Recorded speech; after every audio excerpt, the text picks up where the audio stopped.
A paz, irmãos. Amém. Para variar um pouquinho, a gente vai falar sobre pecado. A gente fala pouco, né? Quase todo culto. Mas durante essas últimas semanas, é algo que o Senhor tem mexido com o meu coração, porque é uma coisa que todo mundo aqui tem em comum. Que vem à igreja e que peca, né? E que a gente conversa muito sobre isso, mas ainda assim a gente passa ainda muito pano para nós mesmos e para os outros quando as falhas são discretas ou são pouco vistas. E o contrário também, a gente acusa muito quando é muito visto, né? O Senhor falou muito comigo a respeito disso, e eu queria compartilhar um pouco com vocês. Isso me fez pensar um pouco durante a semana. Logo eu vou falar o texto, tá, irmãos? Mas me fez pensar muito sobre o quanto a gente cai nas mesmas coisas e quase sempre são em coisas que parecem muito pequenas. E quanto essas coisas nos fazem fazer coisas piores. Semana passada, estava mexendo no Instagram, e aí eu vi um videozinho que é meme. É um meme mais antigo, porque eu sou velha. Mas é uma atriz numa novela, e aí eu creio que, no contexto, estava se falando sobre droga. Mas aí ela dá uma crise, grita, né? É uma fase, quando eu quiser parar, eu paro. Só que é uma crise tão forte no meme que você fala assim, ela não consegue parar quando ela quiser. É uma crise que eu acho que todos nós, quando a gente vive uma vida sem entender o que a gente está fazendo, a gente passa por ela. Achar que, quando a gente quiser parar, a gente para. Quando a gente quiser deixar e abandonar algo ou algum vício, a gente vai conseguir. Eu me lembrei desse videozinho, e todo mundo usa ele como piada, né? Porque é tipo assim, eu amo doce, quando eu quiser parar, eu paro. Aí a gente nunca vai parar. Mas a verdade é que é uma das coisas que nos aprisiona, que é o pecado. Eu queria abrir com vocês a Bíblia em 2 Samuel, aí é capítulo 11, do 2 até o final.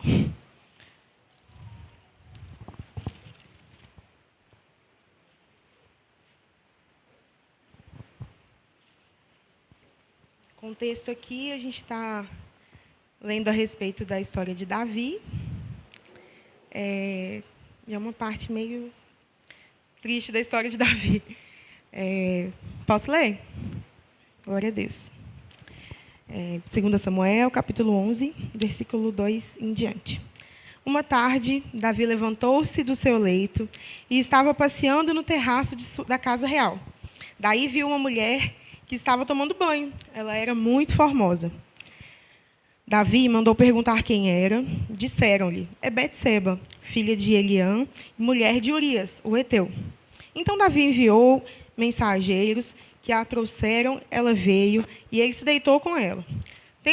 Tendo-se ela purificado da sua imundície, voltou para sua casa. A mulher concebeu e mandou avisar a Davi, estou grávida. Então, enviou Davi mensageiros a Joabe, dizendo, manda-me Urias, o heteu. Joabe enviou Urias a Davi. Vindo, pois, Urias a Davi, perguntou a este como passava Joabe, como se achava o povo e como ia a guerra.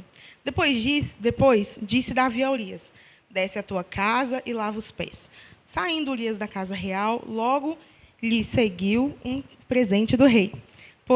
Porém, Urias se deitou à porta da casa real, com todos os servos do seu senhor, e não desceu para sua casa. Fizeram-no saber a Davi. Contaram para Davi, né? Dizendo, Urias não desceu à sua casa, então disse a Davi a Urias, não vens tu de uma jornada? Por que não desceste à sua casa? Respondeu Urias a Davi. A arca, Israel e Judá ficam em tendas. Joabe, meu senhor, e os servos de meu senhor estão acampados ao ar livre. E hei de eu entrar na minha casa para comer, beber e me deitar com minha mulher? Tão certo como tu vives e como vive a tua alma, não farei tal coisa.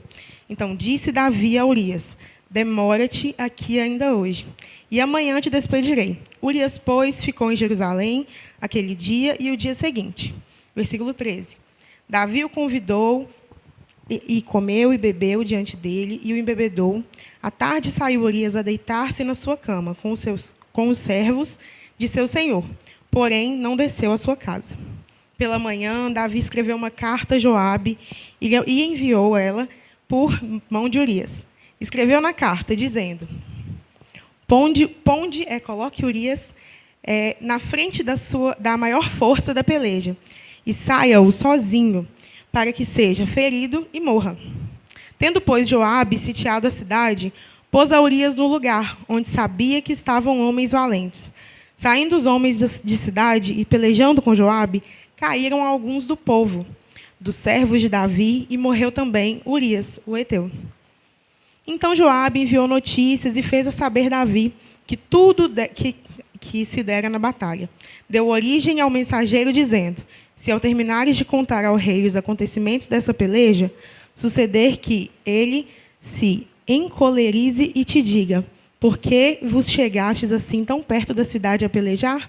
Não sabeis que haviam de atirar no muro?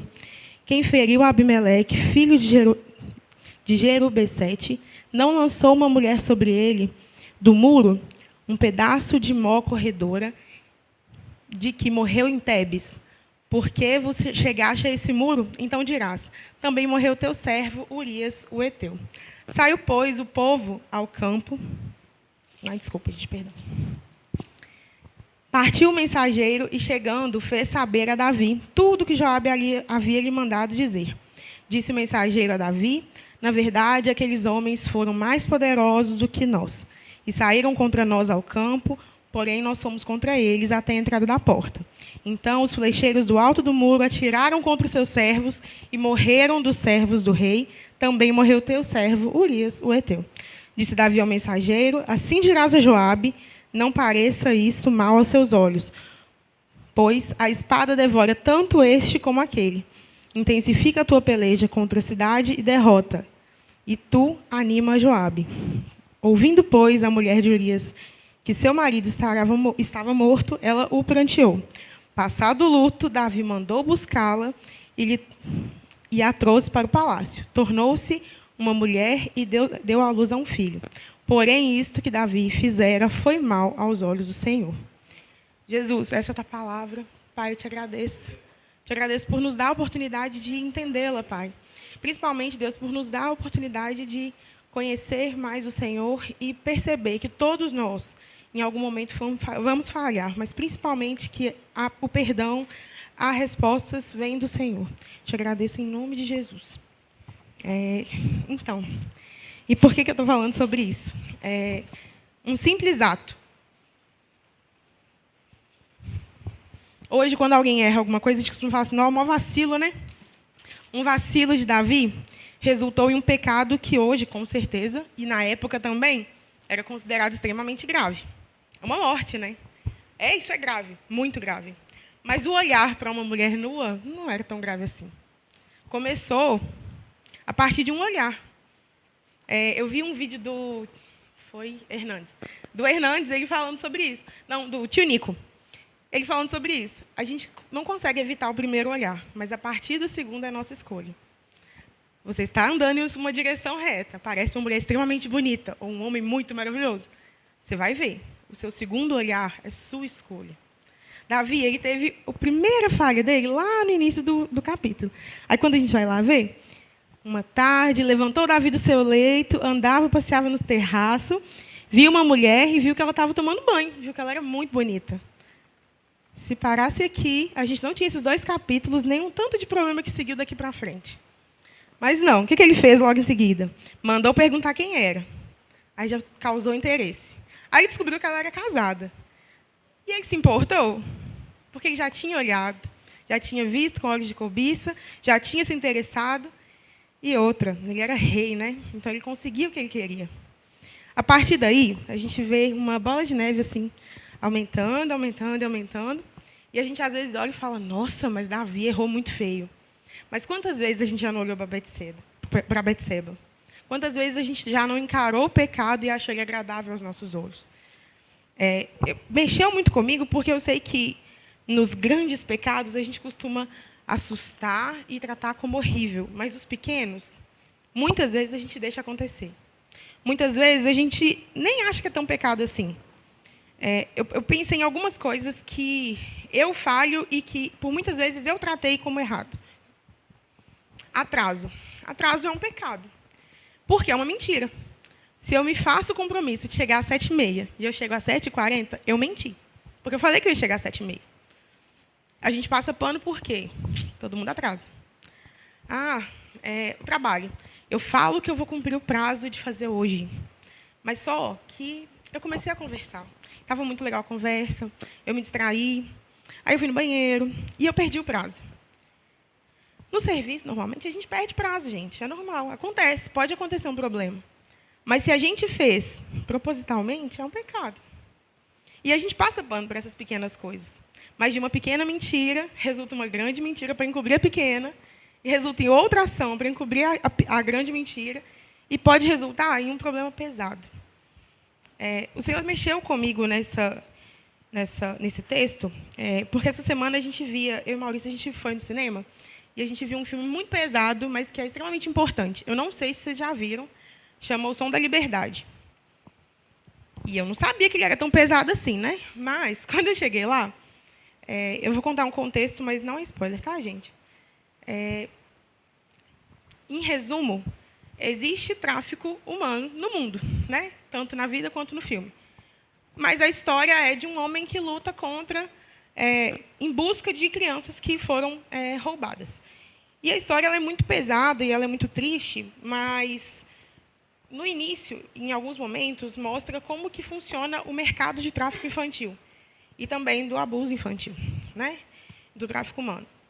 Mas, em alguns momentos, mostra como que algumas indústrias, que hoje são muito normalizadas por aí fora, elas também buscam dessa mesma fonte.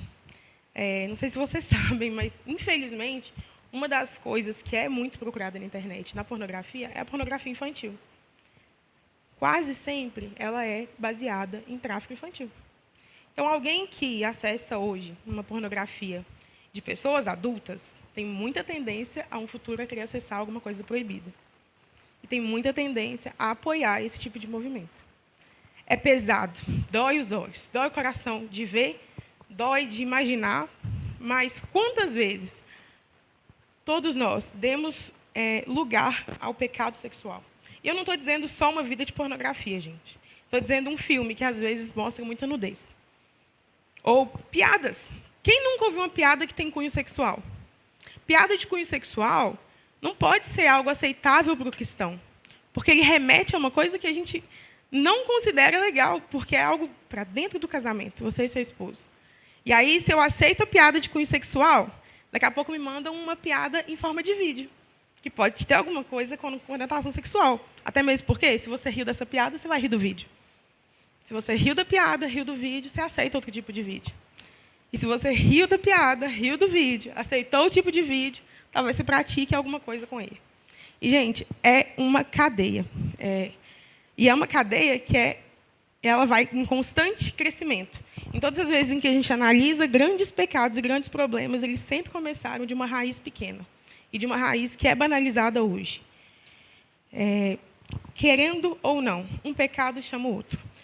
Em todas as vezes em que a gente para prestar atenção sobre as nossas ações, em que a gente errou grande, errou muito, normalmente a gente estava errando pequeno há mais tempo. Normalmente a gente já dava indício de cair. Vocês já perceberam isso? Porque às vezes fica fácil quando a gente olha alguém que caiu e aí a gente acusa, né? A gente fala, não, eu via que tal pessoa se comportava assim. Mas na nossa vida, quando a gente errou feio, não foi a partir do nada. A gente não acorda um dia e escolhe fazer algo pesado. Mas todos os dias a gente escolhe vacilar. Esse vacilo é pecado. Eu queria comentar com vocês uma coisa que eu também já discuti muito, que é sobre política. E eu não vou falar de ninguém aqui, tá, gente? Em específico. Mas, por muitas vezes, a gente está em discussão, em roda de amigos, não só da igreja, e a gente escuta o pessoal acusando muito algumas pessoas. Não sei quem é ladrão, não sei quem é corrupto. E eu concordo plenamente. São.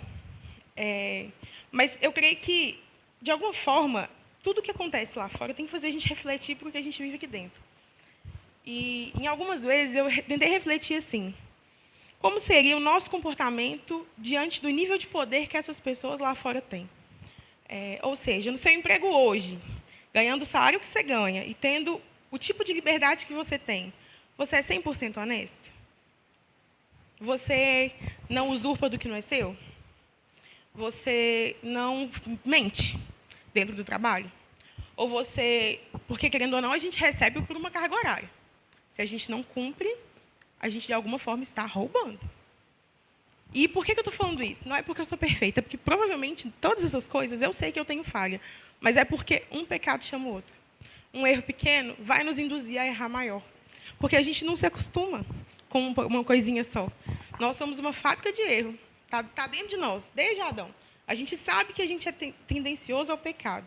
Então, se eu abro a brecha para um pecado pequeno, amanhã o pecado pequeno não me satisfaz mais.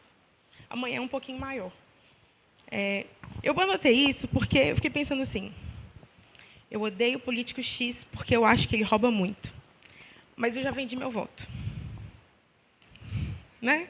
Eu já troquei meu voto por uma camiseta. Estou falando eu não, porque eu não tive tempo. Mas, se fosse o tempo atrás, eu faria. Porque é muito fácil falar dos outros. Eu tenho certeza que, se me oferecesse algumas coisas há um tempo atrás, eu aceitaria. Quem não aceitaria, gente? Porque todo mundo acha que é muito banal, é muito pequeno. Porque o meu voto não faz diferença. Mas o roubo de um político faz diferença na minha vida hoje. Faz diferença na vida de todos nós. É só uma bola de neve que cresceu. A gente não tem o poder que o político tem. Mas, quando a gente cai no pequeno. Quem diria que a gente não ia cair no grande? Ele só tem mais poder, mais possibilidades.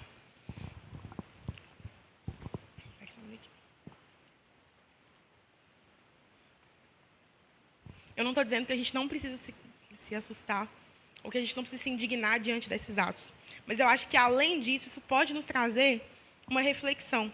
Não para que a gente fale assim, não vou julgar ninguém. Não, é para que eu olhe para dentro de mim e todos esses traços de falha que eu critico diariamente, que eu, no mínimo, peça a Deus para não cair igual.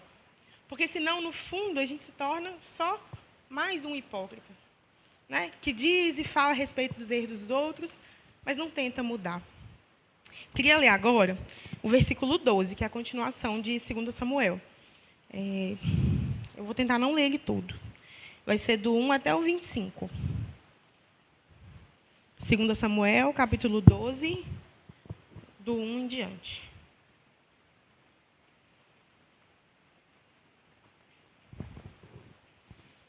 Passo a ler. O Senhor enviou Natã a Davi. Chegando Natã a Davi, disse-lhe: havia numa cidade 2 homens, um rico e outro pobre. Tinha o rico ovelhas e gado em um grande número, mas o pobre não tinha coisa nenhuma, senão uma cordeirinha que comprara e criara. E que em sua casa crescera junto com seus filhos, comia do seu bocado e do seu copo bebia, dormia nos teus braços e a tinha como filha. Vindo um viajante ao homem rico, não quis tomar suas ovelhas e do gado para dar ao de comer ao viajante que viera a ele, mas tomou a cordeirinha do homem pobre, que a preparou para o homem que lhe havia chegado. Então, o furor de Davi se acendeu de sobremaneira contra aquele homem, e disse a Natã: tão certo como vive o Senhor, o homem que fez isso deve ser morto. E pela cordeirinha restituirá 4 vezes, porque fez tal coisa, e porque não se compadeceu. Então disse Natã a Davi: tu és o homem. Assim como diz o Senhor, Deus de Israel, eu te ungi rei sobre Israel, e eu te livrei das mãos de Saul. Dei-te a casa do teu senhor e as mulheres de teu senhor em teus braços, e também te dei a casa de Israel e de Judá. E se isso fora pouco, eu teria acrescentado tais e tais coisas. Por que, pois, desprezaste a palavra do Senhor, fazendo o que era mal perante ele? A Urias heteu feriste a espada, e a sua mulher tomaste por mulher, depois de matar com a espada dos filhos de Amon. Agora, pois, não se apartará a espada jamais de tua casa, porquanto me desprezaste e tomaste a mulher de Urias o heteu, para sua mulher. Assim diz o Senhor, eis que da tua própria casa suscitarei o mal sobre ti, e tomarei tuas mulheres à tua própria vista, e darei a teu próximo, o qual se deitará com elas, em plena luz do sol. Porque tu o fizestes em oculto, mas eu farei isto perante todo Israel e perante o sol. Então disse Davi a Natã: pequei contra o Senhor, disse Natã a Davi. Também o Senhor te perdoou o teu pecado, não morrerás. Mas, posto que com isso, deste motivo a quem blasfemassem os inimigos do Senhor, também o filho que te nasceu morrerá. Então Natã foi para sua casa. E o Senhor feriu a criança que a mulher de Urias dera à luz a Davi. A criança adoeceu gravemente. Buscou Davi a Deus pela criança, jejuou Davi e, vindo, passou a noite prostrado em terra. Então os anciãos de sua casa se achegaram a ele para o levantar da terra. Porém, ele não quis e não comeu com eles. Ao 7º dia, morreu a criança. E temiam os servos de Davi informá-lo que a criança era morta. Estava morta. Eis que, estando a criança ainda viva, lhe falávamos, porém não dava ouvido à nossa voz. Como, pois, lhe diríamos a criança morta? Porque mais se afligirá? Viu, porém, Davi que seus servos cochichavam uns com os outros e entendeu que a criança era morta.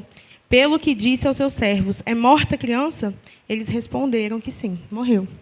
Então Davi se levantou da terra, lavou-se, ungiu-se, mudou as vestes, entrou na casa do Senhor e adorou.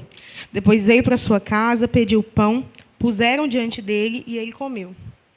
Disseram-lhe seus servos, que é isso que fizeste?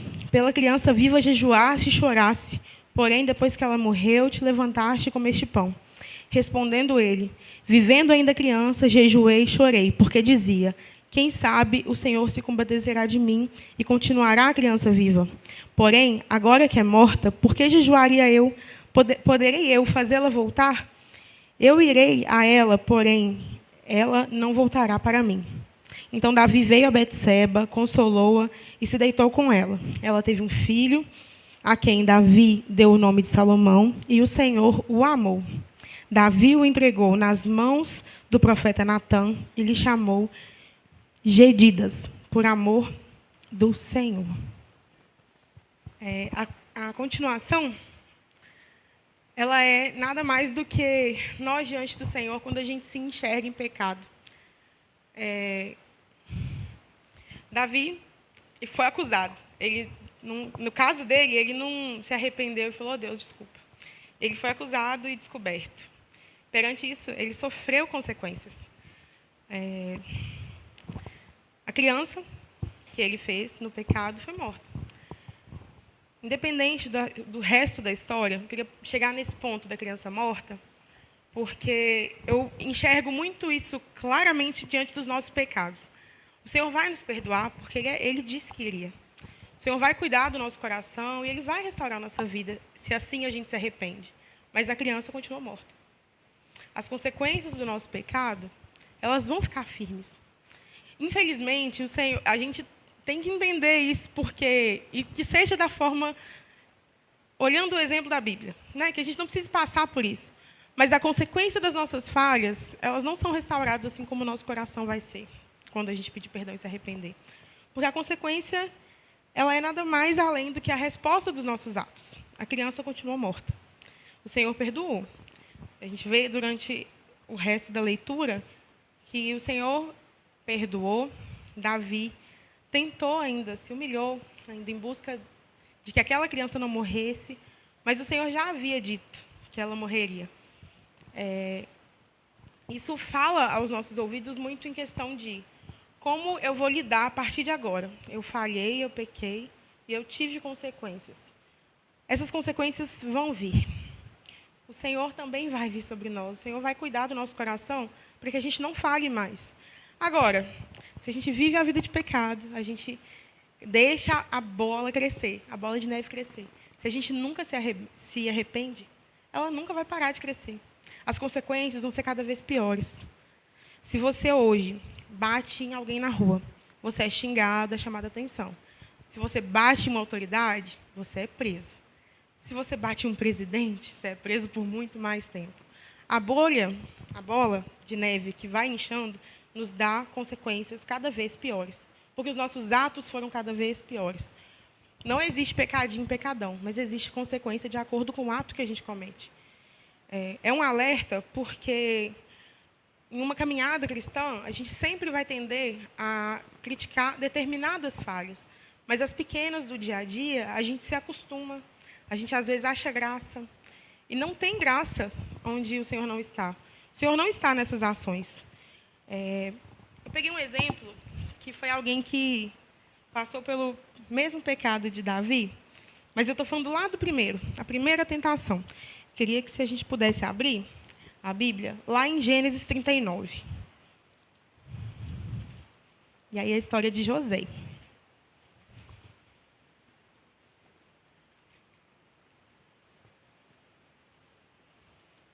Gênesis, versículo 39, capítulo 39, versículo 6. Isso, José já tinha sido vendido pelos seus irmãos e estava na casa de Potifar. Acho que quase todo mundo vai lembrar dessa história, né? Gênesis 39, 6. Potifar, tudo o que tinha, confiou nas mãos de José. Potifar, tudo que tinha, confiou às mãos de José, de maneira que, tendo-o como mordomo, de nada sabia, além do pão com que se alimentava. José era formoso e de porte e de aparência. Aconteceu que, depois dessas coisas, que a mulher do Senhor pôs os olhos em José e lhe disse: deita-te comigo. Ele, porém, recusou a mulher do seu senhor. Tem-me por mordomo o meu senhor e não sabe do que há em casa, pois tudo o que tem ele me passou às minhas mãos.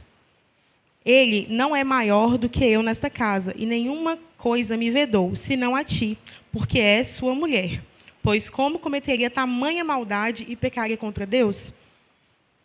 Falando ela, José, todos os dias, e não lhe dando ouvidos para se deitar com ela e estar com ela, sucedeu-se que, certo dia, veio ele à casa para atender aos negócios, e ninguém dos de casa se achava presente. Então, ela o pegou pelas vestes e lhe disse: deita-te comigo. Ele, porém, deixando as vestes nas mãos dela, saiu fugindo para fora. José, e foi até mais pesado do que Davi, porque Davi só viu. Nesse caso, a mulher se jogou aos pés de José. E mesmo diante do pecado, o homem, quando ele tem uma vida temente ao Senhor, ele consegue reagir. E essa reação dele foi de fugir. Ele fugiu. E ontem eu fui almoçar, deixa eu falar. Ontem eu fui almoçar com uns amigos do trabalho, e durante a conversa, a resposta para todas as ações do homem, todos os rapazes responderam assim: mas homem é assim mesmo. Homem não aguenta esse tipo de tentação. E aí eu ficava rindo, que eu ficava lembrando que eu tinha estudado, e de que, tipo assim, querendo ou não, o homem ele só é suscetível a falhar em todas as tentações quando ele não tem um relacionamento com Deus. Porque se ele tem um relacionamento com Deus, ele busca primeiro agradar a Deus que as suas próprias vontades. Diante do pecado, a gente não tem que ter vergonha do que a sociedade vai pensar sobre nós. Olha o que aconteceu diante de José. Potifar agarrou suas roupas, ela ficou com as roupas e ele fugiu. Gente, na sociedade hoje, diante de um pecado, um homem sai correndo de uma mulher que está tentando beijar ele, vai ser taxado como o quê? Não vou repetir aqui. Ele vai ser taxado como não homem. Mas a verdade é que nós cristãos, antes de tudo, nós somos filhos de Deus. Nós temos sobre nós uma promessa. Nós temos sobre nós uma motivação. E a nossa motivação não pode ser satisfazer sempre o desejo da nossa carne. Porque se a gente buscar primeiro satisfazer os desejos da nossa carne, a gente nunca vai conseguir encontrar a plena satisfação em Jesus. Porque a nossa satisfação vai estar em satisfazer os desejos da nossa carne. A história de José passa por altos e baixos, em que ele sofre, mas ele é honrado diante da firmeza que ele tem com o Senhor, da vida que ele tem com o Senhor. Se em algum desses momentos ele falhasse feio, a gente não saberia o final da história. O final da história não seria como ela foi. A gente não precisa temer a reputação que a gente vai ter diante das nossas escolhas. Agora, se tem algo que a gente precisa temer, é como está o nosso coração diante do Senhor. Como que está a nossa vida diante da salvação. Como eu tenho certeza da minha salvação, se em todas as vezes que eu tenho possibilidade de falhar, eu falho. Eu entendo, nós vamos falhar por enquanto a gente estiver na terra. Mas se todas as nossas decisões forem baseadas no pecado, dificilmente a gente está tendo uma vida fiel com o Senhor. Por fim, queria falar sobre o final de Samuel, do livro de Samuel. Davi, ele pecou. Mas ele se arrependeu, ele chorou, ele se humilhou. Deus viu nele sinceridade e arrependimento. O Senhor o perdoou. Mas isso não o fez perder a consequência do ato dele. Talvez a gente está passando hoje por uma situação que a gente poderia ter fugido há anos atrás, né? Talvez hoje a gente tenha marcas na gente, no nosso coração, de situações que a gente poderia ter fugido, como José, há 1, 2, 10 anos atrás. Mas se a gente não fugiu, eu queria deixar uma mensagem que eu sei que é de esperança. Enquanto a gente está aqui na terra, enquanto a gente tem a possibilidade de ouvir, de falar, de viver uma vida com o Senhor, há tempo de restituição. Davi continuou sendo pai de um filho morto. Ele teve isso na história até o último dia da vida dele. Continuou sendo pai de um filho morto. Mas ainda assim, houve esperança. Davi teve outros filhos. Davi teve Salomão, o homem mais sábio que pisou na terra. Né? Então, assim, a minha mensagem é não para que a gente se pense assim, estou então totalmente errado, falhado, não tenho esperança. Não. Eu sei que existe o pecado. Eu sei que se eu vacilar e eu não tiver uma vida com Deus, eu tenho certeza que o meu pecado vai só piorar. E as minhas consequências vão só aumentar.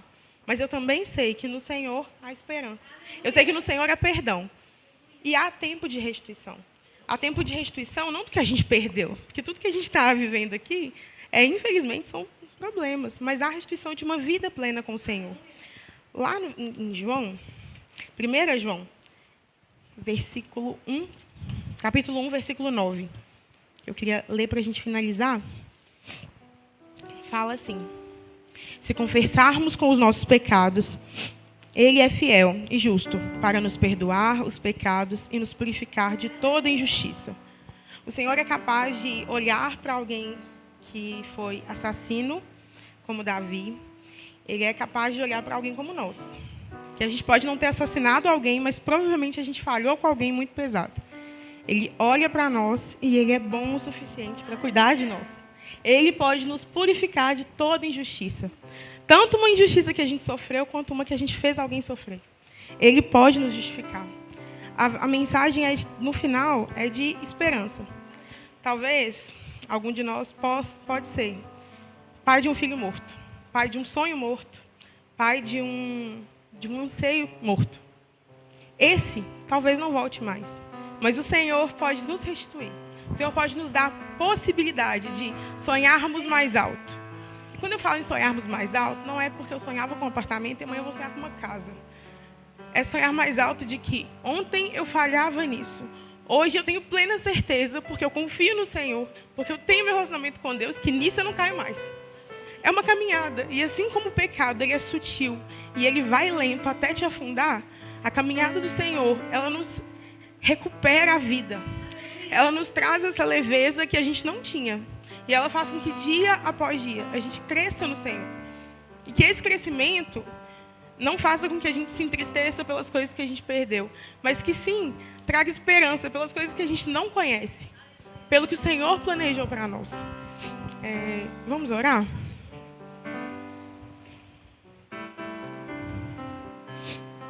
Senhor, obrigada, Deus. Obrigado por ter misericórdia de nós. Obrigado por cuidar de nós, Deus. Deus, obrigado por olhar para nós com olhos de esperança quando a gente não tinha mais esperança. Deus, o Senhor é a pura paz. O Senhor é a esperança. É o Senhor que trata os nossos corações. Pai, esquadrinha os nossos corações. Encontra dentro de nós algo bom, Deus. E, Pai, principalmente, trata dentro de nós o que não provém do Senhor, Deus. Não nos deixe falhar nas mesmas coisas, Deus. Tire de nós a primeira falha, o primeiro olhar. Pai, para que a gente não vá cair no futuro, Deus. Deus, trata o nosso coração. Eleva os nossos olhos, Pai, a ver mais do Senhor, Deus, e menos das coisas, menos das pessoas. Pai, nos deixe espelhar em quem é realmente importante, Deus. Nos deixe olhar, Pai, para aquilo que o Senhor desenhou para nós. Não aquilo que a gente rascunhou e achou que estava certo. Cuida do nosso coração, Jesus. Cuida do nosso coração. Traz paz para a nossa alma, Deus, de saber que o Senhor está cuidando do nosso futuro. Cuida de nós, Jesus. Eu te agradeço em nome de Jesus. Amém.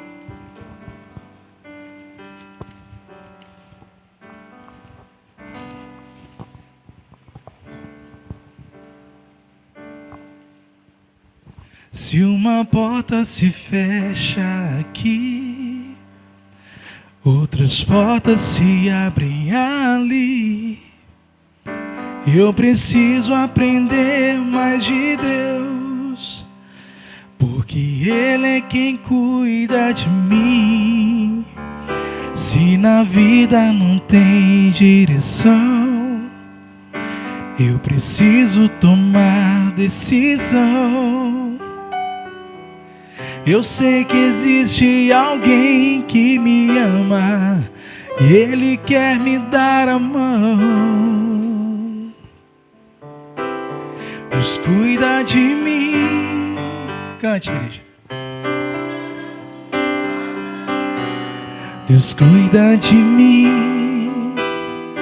Eu amo a sua casa e não ando sozinho.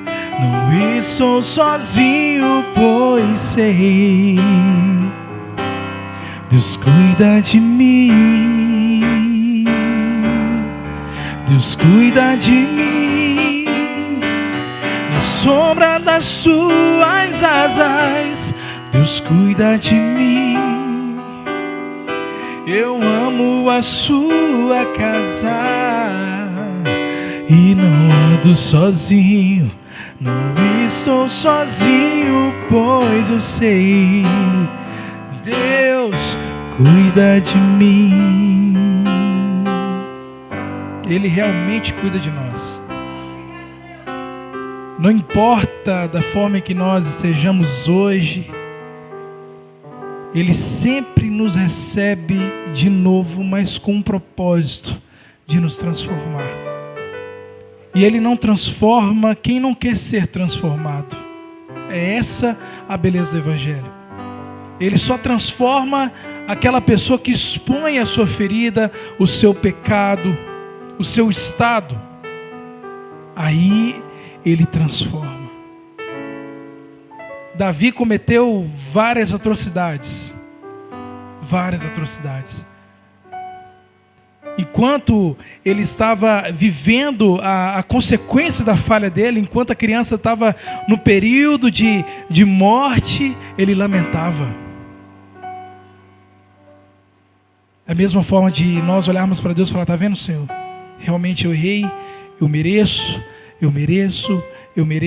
Mas depois que o menino morreu, o que ele fez? Enxugou as lágrimas, bora. O que ele fez depois? Adorou. Que nós possamos não cometer tais delitos, mas que nós possamos pensar antes. Porque, como eu falei, a expressão cair no pecado é como as pessoas associam de eu vou escorregar, eu vou cair, de repente cai. Não, você se entrega. Nós nos entregamos ao pecado. Nós nos embaraçamos no pecado. Às vezes a gente acha que o diabo pega a gente, começa a embrulhar a gente no pecado. Não. Nós abrimos a porta e convidamos o nosso adversário para entrar na nossa vida e acabar com a nossa vida. Como a Dani falou, tudo começa muito pequeno. Ninguém tropeça em uma montanha, a gente tropeça em pedrinhas. Todo pecado em nós, ele começa pequeno e com um desejo nosso. A gente deseja o pecado. A nossa carne, ela é inclinada para o erro. Que nós possamos declarar guerra contra o pecado. A gente trata doença, gripe, Covid-19.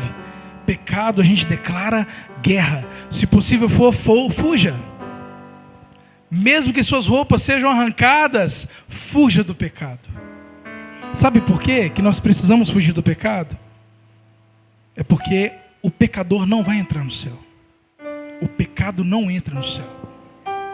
Só entrará no céu quem foi redimido pelo sangue de Jesus. Quem realmente compreendeu que Jesus Cristo é tudo. E esses entrarão no céu. E nós precisamos. Em nome de Jesus. Vamos ficar de pé? Para nós irmos para as nossas casas? Graças a Deus, Pai.